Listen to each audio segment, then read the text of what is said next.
गुम ना हो जाए। इसलिए आप लोगों को भी सतर्क होकर श्रीमद् भागवत की कथा श्रवण करना है, क्योंकि अगर छूट गई तो समय निकल जाएगा और कहीं बातें करने लगे तो कथा के जो शब्द हैं वे छूट जाएंगे, और अगर इधर उधर ध्यान चला गया तो नींद आ जाएगी, और नींद आ जाती है तो फिर सब बेकार हो जाता है। इसीलिए सावधाना शृणुतमः, सावधान होकर के श्रवण करो। सुंदर भाव दिया है। कहने लगे कि एक बार की बात हमको आपको बताएं। सूजी महाराज कहते हैं कि जब मंगलमयी कथा श्री सुखदेव जी महाराज परीक्षित जी को श्रवण करा रहे थे, तो देवताओं ने सोचा अरे राम राम राम राम, इतनी दिव्य कथा पृथ्वी लोक के साधारण मनुष्य परीक्षित को प्राप्त हो रही है, हम देवता लोग इसके लिए लालायत हैं। तो देवताओं ने एक मंत्रणा करके एक युक्ति सोची और इंद्र को साथ में लेकर के और अमृत लखा कलश का और पहुंच गए सुखदेव जी के सामने। सुधा कुंभम गृहीत्वैव देवास्तत्र समागमन, और देवता लोग जाकर के कहते हैं कि सुखदेव जी महाराज अमृत का कलश लीजिए और राजा परीक्षित को पान करा दीजिए। तो सुखदेव जी स्वामी ने मन में सोचा कि देवता लोग जन्म जन्म के स्वार्थी हैं, जीवन में कभी भी किसी को दिया नहीं कुछ, और जब खुद का स्वार्थ हो तो महाराज उपस्थित हो जाते हैं आकर के। तो सुखदेव स्वामी कहने लगे कि देखो इंद्र, ना तो तुमको हमने बुलाया और ना राजा परीक्षित ने तुमको याद किया, और जिस देवराज इंद्र ने अमृत के लिए भगवान के वाहन गरुड़ से युद्ध किया, महाभारत के आदि पर्व में एक प्रसंग आता है, थोड़ा उसको स्पर्श करके चलते हैं।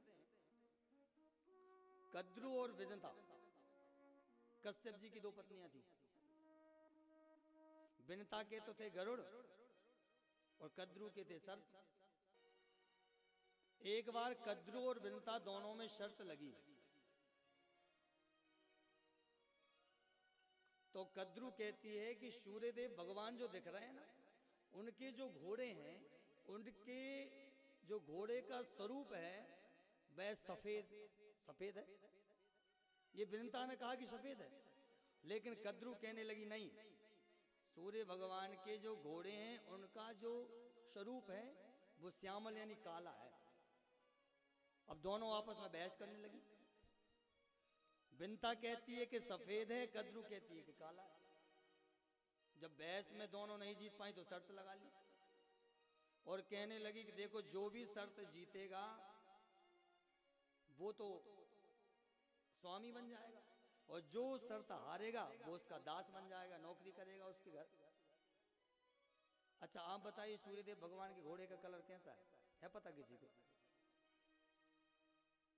गुड़िया कह रही सफेद है, तो वास्तविक सफेद ही है। सूर्यदेव भगवान के जो घोड़े हैं उनका कलर है सफेद, लेकिन जब विनता के पास में गरुड़ जी आए तो विनता ने कहा कि पुत्र, मैंने तेरी विमाता से शर्त लगा ली कि सूर्यदेव भगवान के जो घोड़े हैं उनका वर्ण सफेद है। इधर सर्प आए कद्रु से मिलने, तो कद्रु ने कहा कि मैंने काले का बोल दिया। तो सर्प कहने लगा माता तू शर्त हार जाएगी और हमको नौकरी करना पड़ेगी। कहले अब क्या करें? तो सर्प कहने लगे माता चिंता मत कर, जब तक हम जैसे पुत्र तेरे साथ हैं तुझे शर्त हार ही नहीं सकती। तो सर्पों ने क्या किया कि घोड़ों से जाकर लिपट गए। और सर्प कैसे होते हैं? कैसे होते हैं? काले होते हैं। और दूर से ही जब काले घोड़ों को दिखाया तो विनता सोचने लगी बताओ मेरा पुत्र तो कह रहा था सफेद है, लेकिन ये तो काले काले दिख रहे हैं, क्यों उनसे सर्प दिख रही है। अब कद्रु तो शर्त जीत गई और विनता हार गई। परिणाम स्वरूप क्या हुआ कि गरुड़ जी को सर्प की दासता स्वीकार करना पड़ी। अब तो गरुड़ जी सेवा करने लगे सर्पों की। तो एक दिन माता से कहते हैं कि माता, अरे हम तो थक गए इन सर्पों की सेवा करते करते, अरे कोई ऐसा उपाय बताओ जिससे नौकरी छूटे। तो कद्रू से जब पूछा बिनता ने कि बहन कोई ऐसी बात बता जिससे कि मेरे बच्चा जो परेशान हो रहा है गरुड़, उसकी नौकरी छूट जाए। तो कद्रू ने कहा एक उपाय है।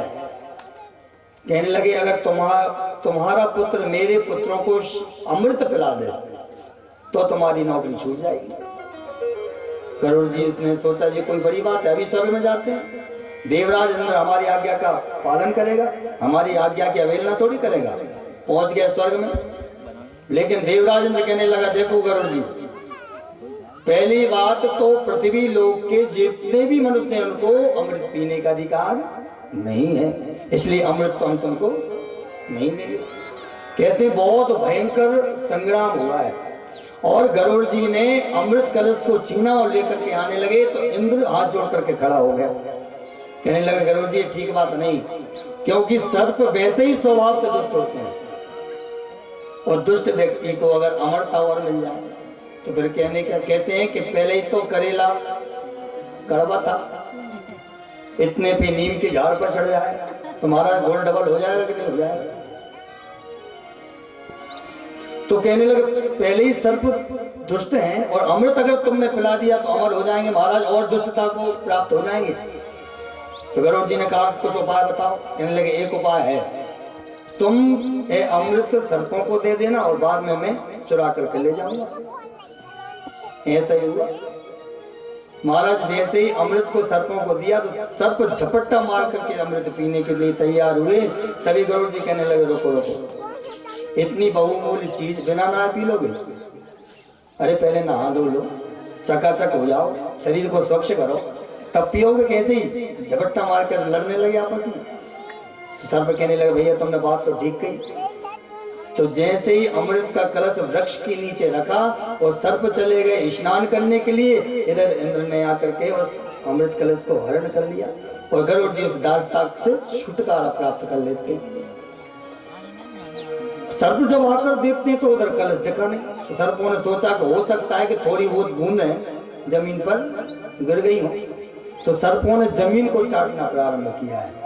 तो जैसे ही जमीन पर चाटना प्रारंभ किया तो वहां पर एक धारदार कोई चारा लगा था, तो उससे उनकी जीभ कट गई। एक जीव के दो भाग हो गए, तब से ही सर्प की दो दो जीवा हो गई। तो सुखदेव स्वामी कहते हैं कि जिस अमृत के लिए इंद्र ने गरुड़ से युद्ध किया और बिना बुलाए इंद्र लेकर के आ गया, कोई ना कोई कारण जरूर है। तो पहले तो बहुत फायदे बताए इंद्र ने कि राजा परीक्षित को सर्प डसेगा और सर्प डसेगा तो आप अमृत पिला देना तो श्राप भी पूरा हो जाएगा और मरेगा भी नहीं। अच्छा आपने देखा होगा जो बीमा कंपनी चलाते हैं ना, वो जब आपके घर में आए तो बहुत आपके फायदे गिनाएंगे, जी अमुक अमुक बीमा करवा लो, आपको हर महीने इतने मिलेंगे, इसके बाद आपके बच्चों को मिलेंगे, बताते हैं ना। लेकिन उस बीमा कंपनी वाले ने कभी यही नहीं कहा कि आप बीमा करवा लोगे इतना परसेंटेज हमारा बन जाएगा, कभी किसी ने कहा बताइए आप। तो जो व्यक्ति आपके घर आकर आपको बड़े बड़े फायदे उस वस्तु के गिनाने लगे तो समझ लेना कि इसमें इसका कोई स्वार्थ छिपा है। तो इंद्र ने फायदे बताए अमृत के, लेकिन सुखदेव स्वामी कहने लगे कि इससे तुम्हारा क्या फायदा।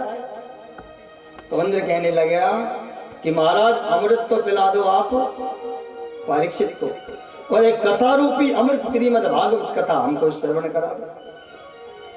समझ गए सुखदेव स्वामी, जन्म जन्म का ठगिया है, क्योंकि शोर नर मुनि की यही नीति, शोर नर मुनि शोर नर मुनि की यही नीति, शोर नर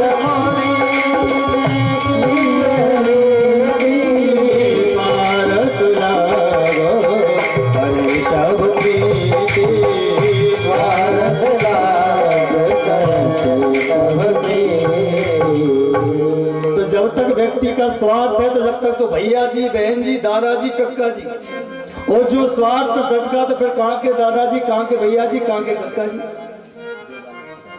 फिर कोई किसी का नहीं होता।